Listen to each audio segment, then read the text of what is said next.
Israel और Hamas के बीच जो युद्ध विराम समझौता हुआ है उसे देखकर ऐसा लगता है कि गाजा में इजरायली सेना सिर्फ तबाही मचाने के अलावा और कुछ हासिल नहीं कर पाई। आईडीएफ के हमलों में गाजा एक खंडर में बदल गया। उसके बावजूद हमास को आईडीएफ गाजा से हिला नहीं पाई और अब जब युद्ध विराम समझौते के तहत इजरायली बंधकों की रिहाई हो रही है तो इजराइल को एक एक बंधक के बदले 100 फिलिस्तीनियों को रिहा करना पड़ रहा है। यहां तक कि युद्ध विराम समझौते की हर शर्त हमास के हिसाब से तय हुई और इजराइल इन शर्तों को नतमस्तक होकर मानने के लिए मजबूर है। लेकिन इस समझौते के दम पर हमास अपने सबसे खूंखार कमांडरों को इजराइल की कैद से रिहा करा रहा है, जो वर्षों से इजरायली सलाखों के पीछे हैं। और इन लड़ाकों का बाहर आना इजराइल के लिए आने वाले वक्त में एक बहुत बड़ी मुसीबत ला सकता है। वो इसलिए क्योंकि अब इजराइल की जेल से अल-अक्सा ब्रिगेड का कमांडर ज़कारिया ज़ुबैदी रिहा हो चुका है। और जब ज़ुबैदी वेस्ट बैंक पहुंचा तो उसका स्वागत इतने जोर शोर से हुआ जिसे देखकर इजराइल के होश उड़ गए। हालांकि इजराइल ने फिलिस्तीनियों की रिहाई के वक्त किसी भी तरह के जश्न और फिलिस्तीनी झंडे को लहराने पर रोक लगाई थी, लेकिन इजराइल की इस धमकी का कोई असर नहीं हुआ। लेकिन बड़ा सवाल यह है कि ज़कारिया ज़ुबैदी इजराइल के लिए कितना खतरनाक है और उसकी रिहाई इजराइल की सुरक्षा पर क्या असर डालेगी। तो आपको बता दें, ज़ुबैदी वेस्ट बैंक में फातह आंदोलन का अगुवा रहा है। वो तीसरे चरण की रिहाई में जेल से छूटा है। ज़ुबैदी फातह रेवोल्यूशनरी काउंसिल का पूर्व सदस्य रहा है। वो उत्तरी वेस्ट बैंक के जेनिन रेफ्यूजी कैंप का रहने वाला है। ज़ुबैदी की उम्र अब करीब 49 साल हो चुकी है। ज़ुबैदी का जन्म 1976 में जेनिन रेफ्यूजी कैंप में हुआ था।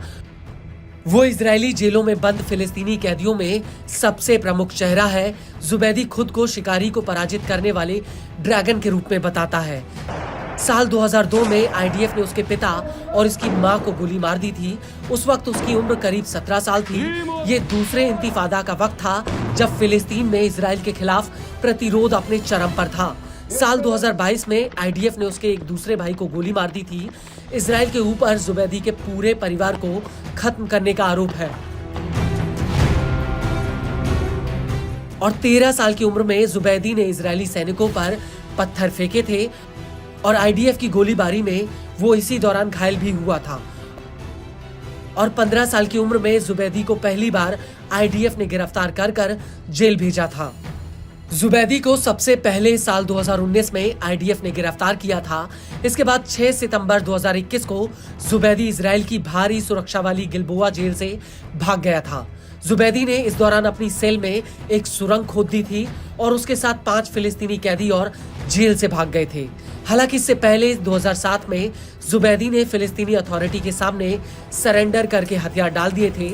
उस वक्त इजराइल ने एक डील के तहत उसे माफ कर दिया था। हालांकि इसके बाद उसका ध्यान स्नातक की डिग्री लेने और थिएटर आर्ट पर चला गया था। मीडिया रिपोर्ट्स के मुताबिक आईडीएफ 3 बार ज़ुबैदी के घर पर बुलडोजर चला चुकी है। 15 साल की उम्र में ज़ुबैदी ने इजरायली सैनिकों के ऊपर मोल्टोवा कॉकटेल बम फेंका था और जिसकी वजह से उसे 2 साल की सजा हुई थी। बड़ी बात यह है कि 2001 में ज़ुबैदी अल-अक्सा ब्रिगेड का कमांडर बन गया था और साल 2005 तक वो इस पद पर रहा। साल 2007 में ज़ुबैदी फातह रेवोल्यूशनरी काउंसिल का सदस्य चुना गया था। और साल 2004 में आईडीएफ ने ज़ुबैदी को मारने की नाकाम कोशिश की थी और इसके अगले साल फिर से आईडीएफ ने ज़ुबैदी को मारने के लिए जेनिन पर हमला किया था। हालांकि उस वक्त ज़ुबैदी भाग निकला था। ज़ुबैदी ने जून 2004 में तेल अवीव में धमाके कराए थे। इस धमाके में एक महिला की मौत हो गई थी और 30 से ज्यादा लोग घायल हुए थे।